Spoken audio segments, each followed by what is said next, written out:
10 tips to have a better conversation. Would you guys like to have better conversations? Big head nods up and down. Howard, do you want to have better conversations?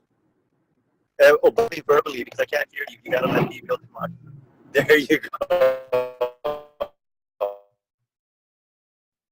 I like the head, you know. Okay, so today I want to talk to you guys about what we call conversational confidence. So they did a study with the average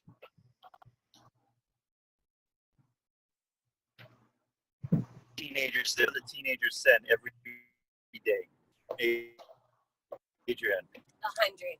Yes, it's 100. Good guess. Is that what it is? Yes, it is. Oh. Over 100 texts every day. Teenagers nowadays are more likely to text each other than to talk to each other. So this teacher had a class, and he did a study, and he discovered, one of these great teachers in some high school in the mainland, said that the number one challenge we have in today's schools is teaching conversational competence. So write that down, conversational competence. So that's what I'm going to talk to you guys about. Let me ask you a question. Raise your hand. And I can only see everybody in the conference room. You can't see anybody else? You can, but I'm not going to show you how to do it with your phone right now. Okay. So raise your hand if you've ever unfriended somebody on Facebook because they did something offensive or posted something really stupid. I did. Yep. Just raising your hand. Who's this question? I don't know.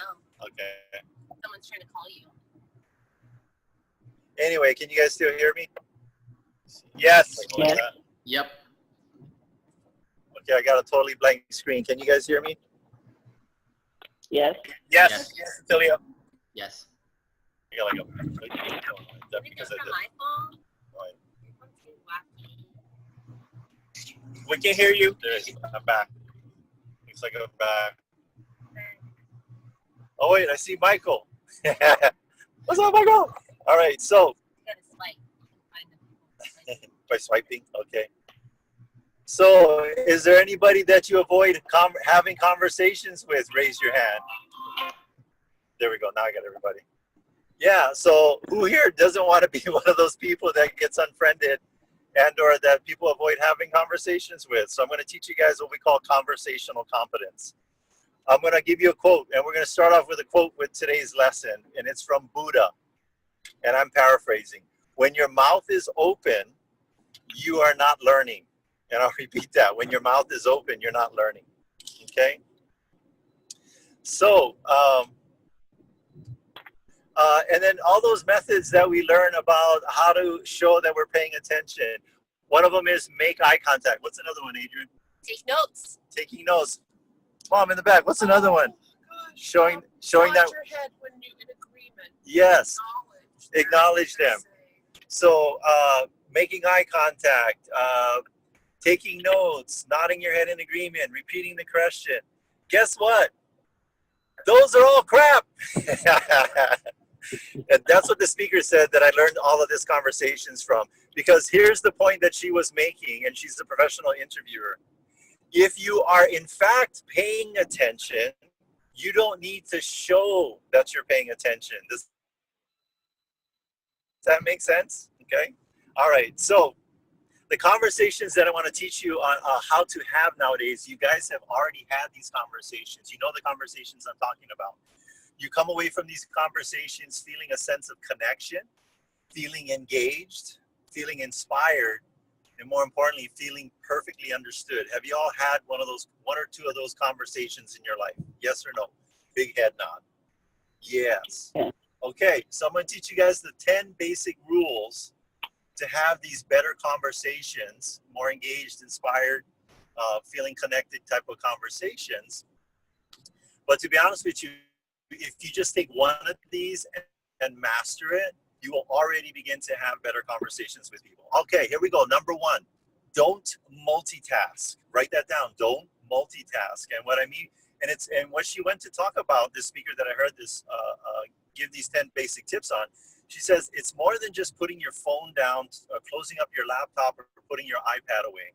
When you're listening to the other person, stop going through that laundry list of thoughts that come into our minds, like what's going on with at work, all the different things that I got to do.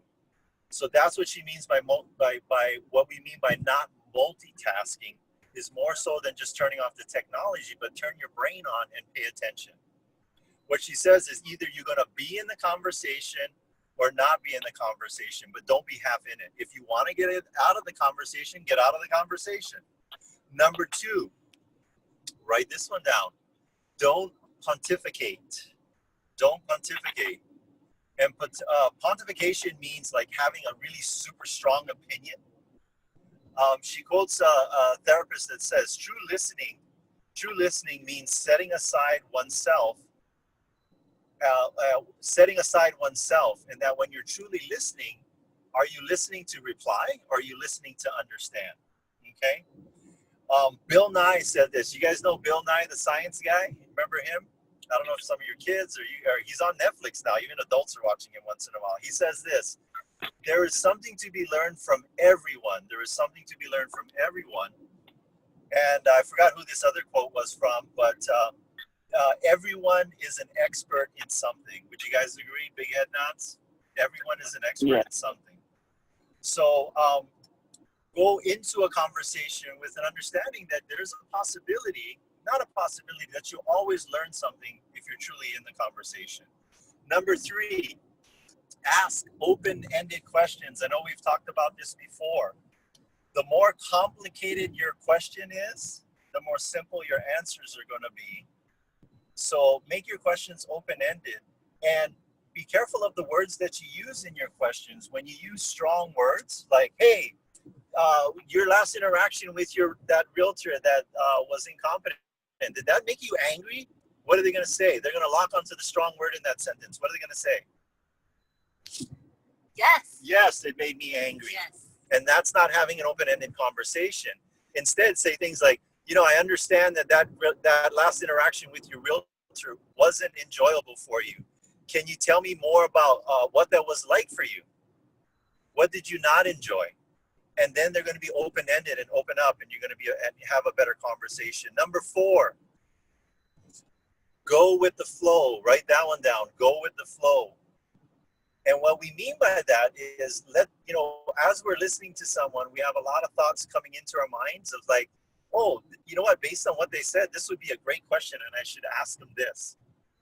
Let those thoughts and those concepts come into your mind and let them go out of your mind. Be in the conversation and go with the flow with what the person is sharing with you. And don't be in the conversation to think about how awesome you are. Okay? Number 5, if you don't know something, say you don't know. I know a lot of times we say fake it till you make it, but that's about borrowing credibility from the team and the organization you are from, which is factual information, but not making stuff up or agreeing or saying you understand something when you truly don't understand it. You develop a better connection with someone when you are able to self-efface. And if you don't know something, just say it. You know what? I don't know what that word. You just use this word. That sounds like one of them 50-cent words, and I only got 40 cents today. What does that mean? Explain that word to me. Okay? Number 6, don't equate your experiences with their experiences. Don't you hate when you say, hey, I had this did this awesome hike this weekend. It was the greatest experience of my life. I took my family and it was really enjoyable. And then they say, yeah, I had an awesome hike too. Or even worse, when people are in strong emotional situations, like my father passed away this weekend. Don't say, yes, my relative passed away this weekend also, because you're taking away from their individual experiences. Okay? Don't do that. It's when you're in the conversation, it's not about you. It's about them. Okay? So don't take that moment away from them. Number 7, don't repeat yourself. And I'll repeat myself there. No, I'm just kidding. I'm not going to repeat myself. So I said it only once. So hopefully you wrote it down. It's boring and it's condescending. Kind of like when we talk to our kids and we tell them 9 times to clean up their rooms. When you start doing that with other adults, it's very off-putting. Okay? Number 8, stay out of the weeds. Stay out of the weeds. And I'm only repeating these other concepts, not to condescend or to be off-putting, but because I know nobody can write as fast as someone speaks. So that's why I'm doing that. Stay out of the weeds. People don't care about the details when you're struggling to remember dates or a name or a track record. They care about you and they want to connect and have something in common with you. So stay out of the weeds. Number 9, and this is probably one of the ones that you probably want to, if you only could pick one to master, it's listen. Most professional interviewers, authors, highly intellectual people will say the number 1 skill that you can develop is the ability to listen. I think Calvin Coolidge said this: no man ever listened his way out of a job. I'll repeat that again. No man ever listened his way out of a job. And some science of what's going on in your mind. The human can speak at 225 words per minute, but we can listen at 500 words per minute. So what does that mean? There's a difference. If someone can talk at 225 words and you can listen at 500 words, your mind is trying to wander and fill in that gap of 275 words. So it's very important to really hone in on your listening skills. Okay, number 10, be brief. Sorry, Tilly, you broke up there. And that's it, we're done. Thank you.